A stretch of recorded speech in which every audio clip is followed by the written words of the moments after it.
बढ़ेंगे खबरों में। बीजेपी सांसद मनोज तिवारी का ऑपरेशन सिंदूर को लेकर सेना के शौर्य और पराक्रम पर देशभक्ति गीत ललकार वायरल है और सुर्खियां बटोर रहा। मनोज तिवारी ने कहा कि इस गीत को उन्होंने सेना के पराक्रम को समर्पित किया। मनोज तिवारी के इस गीत पर बातचीत के दौरान उनकी नन्ही बिटिया देश प्रेम से रंगी थी। जब मनोज तिवारी ने इस गीत को गाया तो बिटिया ने क्या नसीहत दी, देखिए इस खास बातचीत में हमारे एसोसिएट एडिटर प्रदीप कुमार के साथ मनोज तिवारी ने अपनी भावनाओं को किस तरीके से बयान किया है।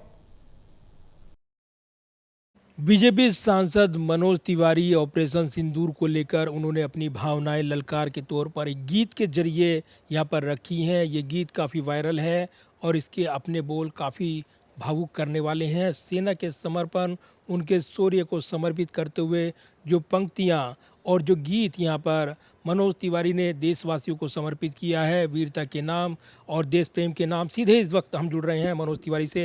मनोज तिवारी जी, जब ये गीत आपने तैयार किया, गाया भी, क्या भावनाएं थी और क्या मैसेज आप देशवासियों को देना चाहते थे? जिस दिन से पहलगाम की घटना घटी, मैं बहुत ही मानसिक रूप से मैं बहुत दुखी, तनाव और रोष में था। 3 शब्द प्रयोग कर रहा हूँ। उसके बाद की जो घटनाएं घटी, भारत सरकार ने ऑपरेशन सिंदूर शुरू किया और जिस प्रकार से आतंकवादी अड्डों को ध्वस्त किया, वो मेरे लिए मेरे सारे वो जो तनाव और दुख थे उसको कम करने वाला था। उसके बाद जो अटैक हुआ पाकिस्तान के तरफ से, उसका जैसे भारतीय सेना ने जवाब दिया, न सिर्फ उनको आसमान में फोड़ा, ड्रोन बम हो, मिसाइल हो, एक भी मिसाइल उनका या उनका ड्रोन बम भारत को ज़मीन पे नहीं गिर पाया। एकाक कहीं आया होगा छोटा मोटा, तो उसको भी कोई असर नहीं हुआ ऑलमोस्ट। और फिर भारत ने वापस जो जवाबी उनको जवाब दिया, उसमें जो पाकिस्तान की कमर हिली है, पाकिस्तान के शहबाज शरीफ भी आकर के उसको स्वीकार किए। फिर मैं गर्व भाव से भर गया। फिर मैंने अपने गीत से, अपने संगीत से, हमारी टीम ने एक कॉन्सेप्ट बनाया, नीलकांत बख्शी, हम, सुरभि तिवारी, संजय अग्रवाल, इन लोगों ने किया। तो मैंने एक गीत में सैल्यूट किया सेना को। वही है हमारा सिंदूर की ललकार, ऑपरेशन सिंदूर, सिंदूर की ललकार। और सिंदूर की ललकार के बाद जो स्वरूप आया, हमारी बिटियां हैं ये, उसको मैं बहुत अपने को सौभाग्यशाली मान रहा हूं कि मैंने कुछ बात कही और भारत की सरकार, भारतीय जनता पार्टी उस गाने को अपने फोरम से रिलीज किया, मतलब शेयर किया। ये सब कुछ मेरे लिए बहुत गौरव का क्षण है और मैं सेना को सैल्यूट करके बहुत अपने को गौरवशाली मान रहा हूँ। और ये जो गीत के जो बोल थे वो अपने आप में ही काफ़ी एक प्रेरणा देने वाले और देशभक्ति की अलख जगाने वाले। इन गीतों की रचना तो अपने आप। बिटिया आ गई, अब इनके हाथ में तिरंगा है। मैं तो नहीं जान रहा था कि इंटरव्यू में ये आ जाएंगी। तो हमारा गाना यहीं से शुरू होता है। हमारी फौज की सेना और अर्धसैनिक बल मिला के लगभग 30 लाख, 30 प्लस है। तो मैंने उसको गीत बनाया कि सेना अकेले नहीं है, 30 लाख सैनिक के पीछे 150 करोड़ हिंदुस्तानी। मैं भारत और भारतवंशी दुनिया में सबको समाहित किया है कि 30 लाख सैनिक के पीछे 150 करोड़ हिंदुस्तानी, नाप देंगे जब चाहेंगे दुश्मन में कितनी है पानी, निशानी देख लो है ये निशानी। उसके बाद जो निशानी दिखती है, कहानी हो गई है शुरू कहानी। कहानी क्या? ऑपरेशन सिंदूर की कहानी। और सेना ने फुटेज जो दिए हैं उनका मैं थैंक्स करना चाहता हूं। और वो गीत लोगों को, गीत कम, वो भारतीय सेना को सैल्यूट ज़्यादा है। मोदी जी को बधाई है, मोदी जी पे विश्वास है।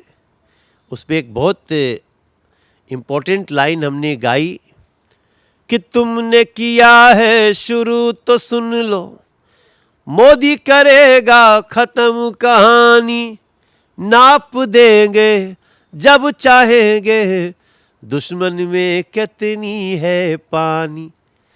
जब आप केवल बोलते हैं तो लगता है बोल रहे हैं, अभी करके बोल रहे हैं। किया है सेना ने, बोल रहा है एक कवि, एक गायक। और काफ़ी भावुक हो गए आप जब आपने धर्म पूछ कर चली गोलियां, ये पंक्तियां बीच में आई। देखिए, कुछ चीज़ तो हमारे कहते हैं ना कि सीना छलनी कर जाती हैं।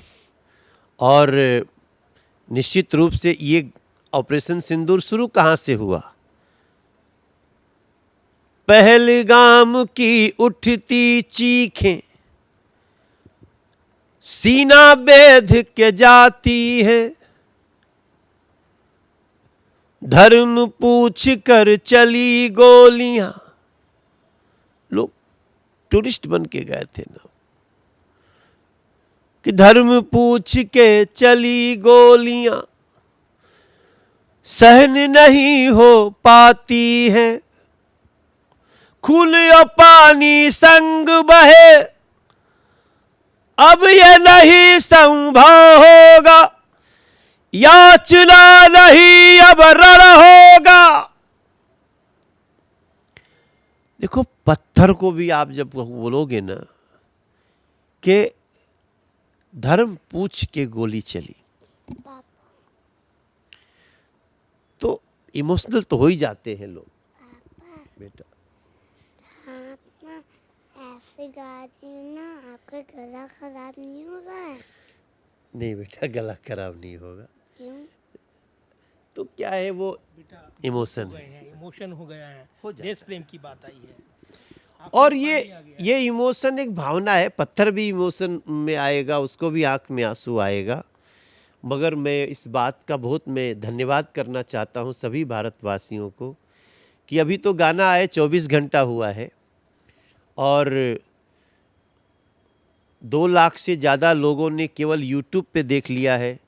करीब 3 मिलियन लोगों ने इसको इंस्टा और सोशल मीडिया ये सब पे देख लिया है। तो इसके लिए मैं धन्यवाद करना चाहता हूं कि जो मैंने सोचा, जो हमारी टीम ने, हमारी टीम के नीलकांत बख्शी का कॉन्सेप्ट रहा, हमारी पत्नी सुरभि तिवारी, ये लोग मिल कर के इसको प्रोड्यूस किए हैं और सेना का बहुत सहयोग रहा। भारतीय जनता पार्टी ने इस गाने को शेयर किया, उनको मैं, और हजारों इन्फ्लुएंसर्स ने इसको अपना समर्थन दिया है। मैं एक बात अंत में कहना चाहूँगा प्रदीप जी, आप तो हमारे इस टोटल न्यूज़ पे, टोटल टीवी पे दर्शक जो देख रहे हैं, ऐसी परिस्थिति में हर कलाकार का, हर रचनाकार का, हर कवि का ये दायित्व बनता है कि हम कुछ न कुछ रचें, लिखें, ताकि हम भारत की सेना को इसके गौरवशाली क्षण में उनका मनोबल बढ़ा सकें और आगे भी ऐसे ही जाबाजी की तरह जवाब देने के लिए तैयार रहें। क्योंकि भारत ने अभी युद्ध की घोषणा नहीं की है, भारत ने सिर्फ जवाब दिया। कई लोग, मैं देखता हूं, कुछ लोग कहते हैं सीज फायर क्यों कर। अरे हमने कहाँ सीज फायर किया, हमें तो जाके मारना था, मारा हमने आतंकवादियों को, आ गए। इसके बाद जो जवाब आया, जो अटैक हुआ, हमने इसका जवाब दिया। समय का इंतजार करिए। हम, भारत की सेना रण भी जीत रही है और भारत की सेना दुनिया में एक नैरेटिव भी जीत रही है कि पाकिस्तान एक न्यूक्लियर पावर होने के साथ साथ अगर बावजूद, न्यूक्लियर पावर होने के बावजूद अगर आतंकवादियों को समर्थन दे रही है तो ये दुनिया के लिए कितना बड़ा खतरा है। और बहुत बहुत धन्यवाद आपका बात करने के लिए। और काफ़ी भावुक अंदाज में देश प्रेम का ये गीत जो ललकार है पाकिस्तान के प्रायोजित आतंकवाद को करारा जवाब है। मनोज तिवारी जो बीजेपी सांसद हैं और इस गीत के जरिए उन्होंने देश की भावनाओं का इजहार किया है, एक ललकार के जरिए ये मैसेज दिया है देशवासियों को, ख़ास तौर से कि देश की सेना का शौर्य और पराक्रम और जिसके दम पर ये आतंक को करारा जवाब मिला है वो कितना महत्वपूर्ण है। इसी गीत के ज़रिए उन्होंने देश प्रेम का ये मैसेज देते हुए अलग जगाने की कोशिश की है। कैमरामैन विदा ब्रिक के साथ प्रदीप कुमार, टोटल न्यूज़, दिल्ली।